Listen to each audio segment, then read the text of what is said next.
What breed of dog is this? Does it bite? This is a Tibetan mastiff. It looks slow and dull and generally will not bite people. What breed of dog is this?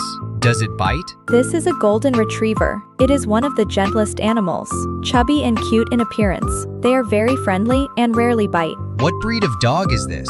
Does it bite? This is a dog infected with rabies. It has dull eyes and loses its sight completely. It will attack any living being nearby. Please stay far away at all times.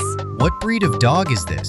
Does it bite? This is a teddy poodle. Many people regard them as spoiled pets. Long-term living with humans has changed their temperaments. They have unstable emotions and will lose temper when feeling upset.